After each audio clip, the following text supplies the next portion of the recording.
ගොඩක් අය හිතන්නේ රටඉඳි කන එක ශරීරයට අගුණයි කියලා. හැබැයි ඔයා දන්නවද?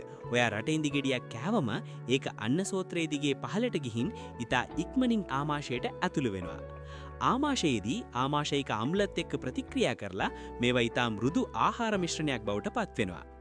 රටඉඳිවල තියෙන ඉහළ කෙඳිකි හෙවත් ෆයිබර් ප්‍රමාණය නිසා බඩවැල්වල ක්‍රියාකාරීත්වය ඉතා හොඳින් විධිමත් කරනවා.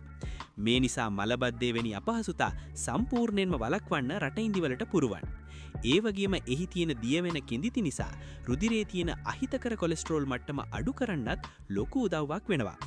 පොටෑසියම් සහ ප්‍රතිඔක්සිකාරක වලින් බහුල රටඉඳි ඔයාගේ හදවතේ නිරෝගී බව ආරක්ෂා කරනවා වගේම දෛනිකව ඇඟට අවශ්‍ය ශක්තිය ස්වභාවිකවම ලබා දෙනවා. මේ නිසා ඔයාගේ ප්‍රතිශක්තිකරණයත් ඉතා ඉහළ මට්ටමක පවතිනවා. ඉතින් මේ වගේ වටිනා පුරුදු ඔයාගේ ජීවිතයටත් එකතු කරගන්න. දැනුමෙන් සුවය ලබන්න මේ වැදගත් වීඩියෝ එක යාළුවන්ටත් ෂෙයා කරලා මාව ෆලෝ කරන්න.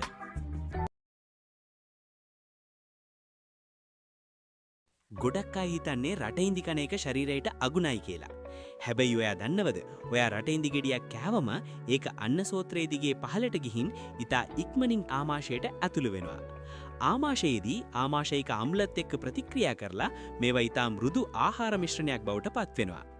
රටඉඳිවල තියෙන ඉහළ කෙඳිකි හෙවත් ෆයිබර් ප්‍රමාණය නිසා බඩවැල්වල ක්‍රියාකාරීත්වය ඉතා හොඳින් විධිමත් කරනවා.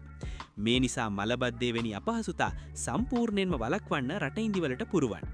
ඒ වගේම එහි තියෙන දියවෙන කෙඳිති නිසා රුධිරයේ තියෙන අහිතකර කොලෙස්ටරෝල් මට්ටම අඩු කරන්නත් ලොකු උදව්වක් වෙනවා. පොටෑසියම් සහ ප්‍රතිඔක්සිකාරක වලින් බහුල රටඉඳි ඔයාගේ හදවතේ නිරෝගී බව ආරක්ෂා කරනවා වගේම දෛනිකව ඇඟට අවශ්‍ය ශක්තිය ස්වභාවිකවම ලබා දෙනවා. මේ නිසා ඔයාගේ ප්‍රතිශක්තිකරණයත් ඉතා ඉහළ මට්ටමක පවතිනවා.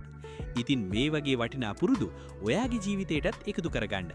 දැනුමෙන් සුවය ලබන්න මේ වැදගත් වීඩියෝ එක යාළුවන්ටත් ෂෙයා කරලා මාව ෆලෝ කරන්න.